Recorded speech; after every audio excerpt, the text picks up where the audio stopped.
प्यारे बहनों और भाइयों, मेरा नमस्कार स्वीकारो। देखिए, आज हम मृत्यु के बाद जीवात्मा की गति का दूसरा भाग हम आपके लिए पेश कर रहे हैं। तो देखिए, इसमें क्या होता है कि ब्रह्मलोक की जीवात्मा स्थूल शरीर से निकलकर पहले सूर्यलोक यानी तेज में जाती है, जो ब्रह्मलोक का द्वार माना गया है। यह साधारण मनुष्यों के लिए बंद रहता है, यानी जो तप, त्याग, योग करते हैं और अष्टांग योग का पालन करते हैं, उनके लिए ये द्वार खुला होता है। और जो नियमों का पालन नहीं करते हैं, उनके लिए ये द्वार बंद हो जाता है। तो जो ब्रह्मलोक का द्वार है वह साधारण मनुष्य के लिए बंद होता है। इस तेजोमय पदार्थ यानी सूर्य की गति ब्रह्मलोक तक है। इसी मार्ग से ज्ञानी ब्रह्मलोक तक पहुंच जाता है। ब्रह्मलोक में जाने वाले ज्ञानी के लिए रात्रि या दक्षिणायन काल की कोई बाधा नहीं है। यानी जो ब्रह्म ज्ञानी है वो उत्तरायण काल में मरे, यानी अपने शरीर को छोड़े, या दक्षिणायन मार्ग में छोड़े। यानी जैसे मान के चलिए, उत्तरायण मार्ग कहते हैं 14 जनवरी से 16 जुलाई तक, और 16 जुलाई से 13 जनवरी तक ये दक्षिणायन मार्ग रहता है। तो ब्रह्म ज्ञानी के लिए मृत्यु में कोई बाधक नहीं है। वो कभी भी मृत्यु को प्राप्त हो जाए, वो देवयान मार्ग को प्राप्त हो जाता है। ये अंतर होता है। आप देखिए कि देव यानी ब्रह्मलोक में जाने वाले इस मार्ग को अर्ची मार्ग या उत्तरायण मार्ग या देवयान मार्ग कहा जाता है। यह एक ही मार्ग है, भिन्न भिन्न मार्ग नहीं है। सभी साधक इसी मार्ग से जाते हैं। यह मार्ग भिन्न भिन्न लोकों में ही होकर जाता है, जिनको अवमानी पुरुष यानी आगे के लोकों में पहुंचा देते हैं। ये सूक्ष्म शरीरधारी देवता होते हैं। और यह ब्रह्मलोक ब्रह्मा अथवा हृदय गर्भ को प्राप्त होने से है, जिसे कार्य ब्रह्म कहा जाता है। यह ब्रह्मा का लोक है। यहाँ जीवात्मा अनंत काल तक रहता है। यह प्रलय काल में वह ब्रह्मा के सहित पर ब्रह्म में लय हो जाता है। उनका पुनरागमन नहीं होता। यानी वहाँ जब ब्रह्मलोक में पहुंच जाता है, यानी ब्रह्मा के लोक में या हृदयगर्भ में या सूक्ष्म जगत में, तो वहाँ से फिर ये दोबारा लौट करके नहीं आती है आत्मा। फिर एक लय को प्राप्त हो जाती है पर ब्रह्म में, तो वहाँ पर विलीन हो जाती है। फिर इसका पुनर्जन्म नहीं होता है। ब्रह्मलोक में पहुँचे ज्ञानियों का सब लोगों में इच्छा अनुसार गमन होता है। यानी जो ब्रह्मलोक में जो ज्ञानी पहुँच जाते हैं, तप त्याग करने वाले योगी पहुँच जाते हैं, उनका किसी भी लोक में जाने की कोई मनाही नहीं है। यानी वो कहीं भी जा सकता है, कहीं भी आ सकता है अपनी इच्छा के अनुसार।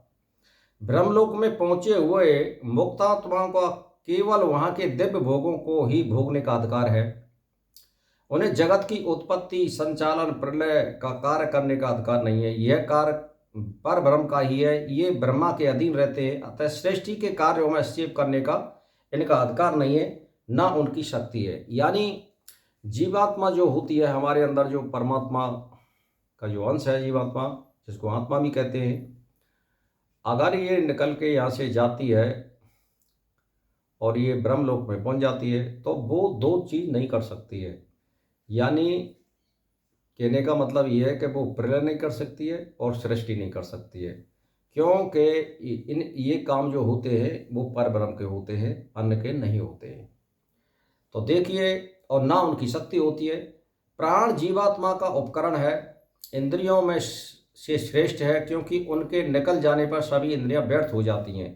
किंतु यह जीवात्मा के अधीन है और जड़ है। यानी जैसे हम, ये जीवात्मा जो होता है जिसके अंदर बैठा हुआ है, वो इस प्राण को चलाने वाला है। जब हमारे प्राण निकल जाते हैं तो ये सभी इंद्रियां मृत हो जाती है, आँख, नाक, कान, सुनना वगैरह सब।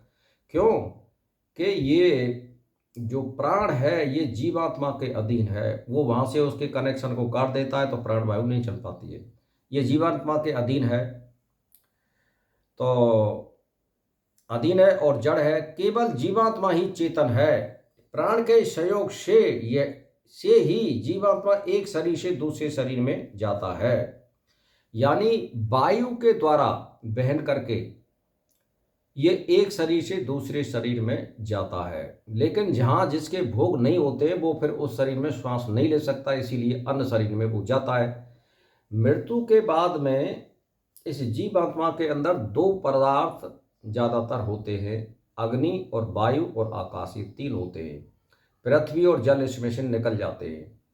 अब जो कोई तपधारी होता है या नेम टेम पे चलने वाला होता है या परमात्मा की जिस पर कृपा होती है, उसमें अग्नि तत्व भी नहीं होता है, केवल वायु का आधार होता है वहाँ पर, ये हो जाता है। तो देखिए, आप सोच लीजिए कि पर ब्रह्म ये ब्रह्मा के अधीन रहते हैं, उन्हें सृष्टि कार्य में हस्तक्षेप करने का अधिकार नहीं है। और जो प्राण वायु है वो निकलने पर सभी इंद्रियां हमारी निष्क्रिय हो जाती हैं, और ये प्राण किसके अधीन है? हमारी जीवात्मा के।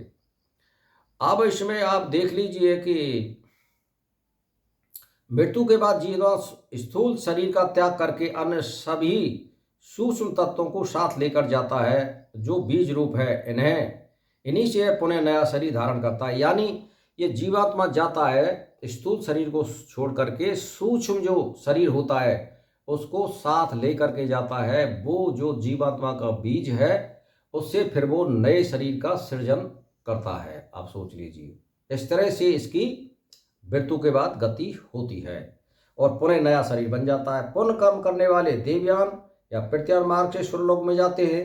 आप सोच लीजिए, जो पुण्य करते हैं और जो पाप करते हैं उनके लिए त्रेख योनि वगैरह या पशु पक्षी योनि वगैरह ये सब निर्धारण किया है। अब जो पापी जो कर्मी है वो नरक में जाते हैं, यानी नरक से मेरा मतलब है जो खराब योनि है। त्रेख योनि पशु पक्षी, भैंस भैंसा, बंदर, शरप आदि में आपको गिर दिया जाता है, यही नरक है। राजसी लोग पुनः इस मृत्यु लोक में जन्म लेते हैं, यह तीसरी गति है। जो राजसी लोग होते हैं, जो लोभी होते हैं, जिनको राग द्वेष है, उनकी गति जो है इस मृत्यु लोक में होती है। और स्वर्ग से पुनः लौटने वाले जीव भोग समाप्ति पर क्रमश आकाश, वायु, धूम, मेघ, वर्षा, अन्न, वीर में परिवर्तित होकर मनुष्य योनि में जन्म लेते हैं। इस प्रकार से सूक्ष्म शरीर धारण करते हैं। इस यात्रा में विलंब नहीं होता है। तो ये कईयों प्रकार से जीवात्मा प्रवेश करती है हमारे में। कैसे करती है?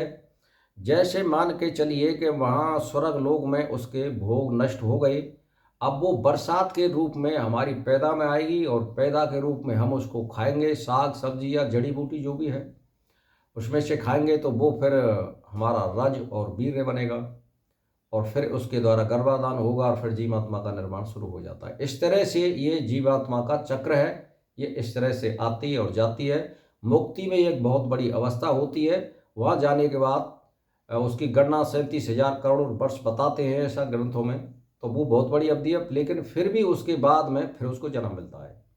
तो ये चक्कर चलता रहता है भाई और बहनों। इसीलिए आज यहीं पर टॉपिक को समाप्त करते हैं। मेरा नमस्कार स्वीकार हो।